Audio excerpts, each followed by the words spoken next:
Кот идеально приспособленный к жизни в засушливых пустынях.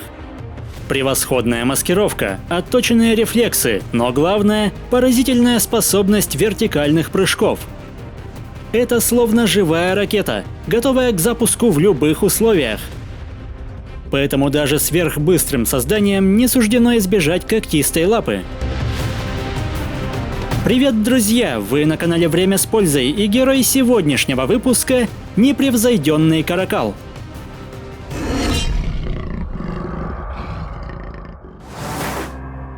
Своим внешним видом и размерами каракал напоминает рысь, но несмотря на кисточки на ушах, это довольно дальние родственники. При средней длине тела чуть менее метра животные могут весить до 20 килограмм, а их ареал обитания охватывает саванны Африки и Западной Азии. В этих краях незаметность жизненно необходима, и помимо неслышной поступи она обеспечивается маскировочным окрасом, который лучше всего работает в засушливых землях, где кот сливается с пожухлой растительностью. Внушительный арсенал превращает каракала в непревзойденного следопыта. Его острое зрение эффективно в любое время суток. Развитое обоняние помогает выделить нужный запах среди тысячи посторонних. Но по-настоящему уникальным инструментом являются удлиненные уши. Владелец столь солидных локаторов обладает невероятным слухом, в чем превосходит большинство кошачьих. Уши управляются более чем 20 мышцами и движутся независимо друг от друга. Поэтому от внимания охотника не ускользнет самый тонкий писк потенциальной добычи. Потрясающая гибкость и развитые рефлексы, подкрепленные острейшими цепкими когтями, не оставляют мишени шансов, даже если та находится в сантиметре от спасения.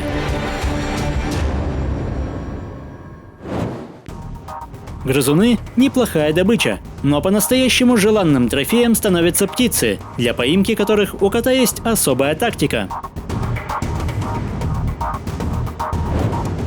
Маскировка охотника безупречна, но бдительным птицам хватает доли секунды, чтобы оказаться в воздухе.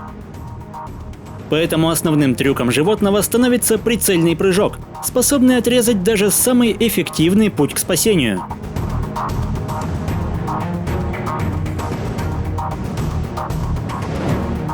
При сближении с целью каракал показывает чудеса мобильности и скорости, завершая погоню невероятно точным прыжком в высоту.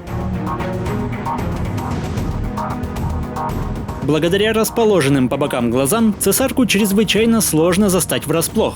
И даже такому мастеру прыжков в большинстве случаев приходится оставаться ни с чем. При этом короткая погоня отнимает невероятно много энергии, но каракал не привык сдаваться.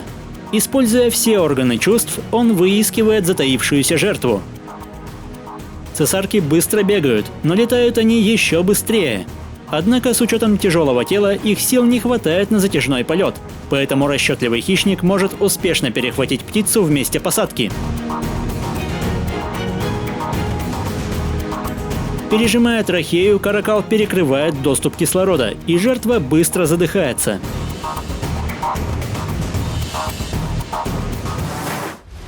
Невероятная способность к прыжкам во многом заслуга чрезвычайно мускулистых и длинных задних ног, которые, словно натянутая пружина, всегда готовы к решающему броску. При высоте в холке всего в 45 сантиметров каракал способен прыгать до 3 метров в высоту.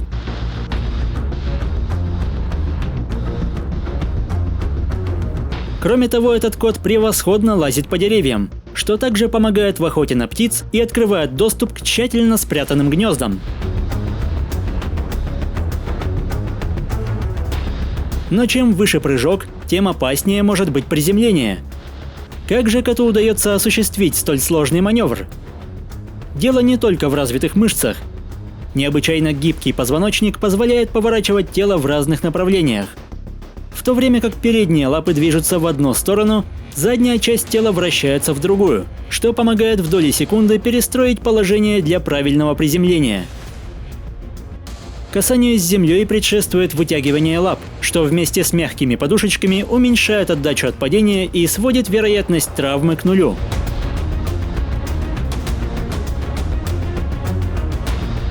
В среднем лишь 1 из 10 попыток оканчивается успехом, и увеличить шансы помогает охота в темное время суток. Ночью гораздо проще застать добычу врасплох, и хотя птица успевает сбежать, под покровом темноты ей не уйти далеко.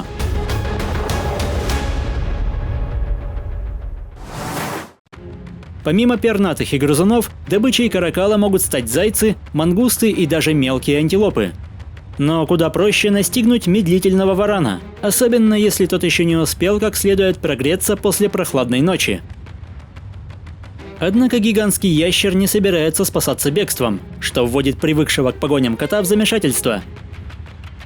Такая цель выглядит довольно серьезной, но кот все же не упускает возможности напасть. Вгрызаясь в шею, хищник пытается найти уязвимое место, чтобы как можно быстрее закончить начатое. Однако броня из толстой чешуи успешно противостоит острым зубам, и кажущийся поверженным ящер, как ни в чем не бывало, вырывается из кошачьих объятий. Размахивая хвостом, рептилия готовится к защите. Этот тяжелый, состоящий из мышц хлыст является серьезным оружием, поэтому каракал не рискует нападать вновь, и закованная в доспехи рептилия спокойно удаляется. Приходится возвращаться к птицам. Далеко не все пернатые ищут спасения в воздухе. Для многих густые кустарники становятся лучшей защитой. Каракал способен обнаружить цель, даже если та не издает ни звука, но гигантские колючки становятся серьезным препятствием. Хотя грозной внешности охотника часто хватает, чтобы заставить жертву покинуть убежище и обратить ее в бегство, что и становится фатальной ошибкой птицы.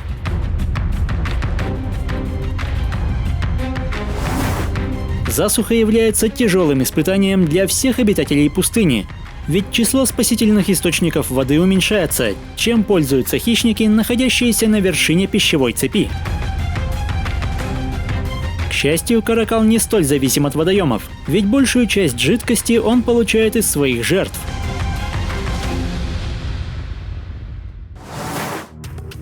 Каракалы ведут уединенный образ жизни. Они не очень разговорчивы, и метод общения с себе подобными не самый обычный. Между когтями лап расположены особые пахучие железы, поэтому одновременно с заточкой оружия коты оставляют метку конкурентам или противоположному полу. Каракал в 10 раз уступает в размерах обитающему по соседству льву, поэтому в столь негостеприимных местах число естественных врагов зашкаливает. Леопарды, гиены и даже шакалы становятся серьезными соперниками. Но этот кот умеет становиться невидимым, забираясь на дерево или скрываясь в колючих кустарниках.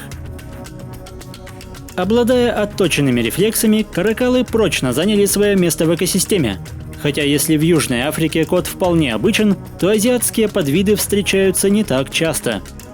Но в целом, пока благополучие этих искусных прыгунов вызывает наименьшее опасение. Если выпуск вам понравился, поддержите его лайком, комментируйте, подписывайтесь и проводите время с пользой. До скорого!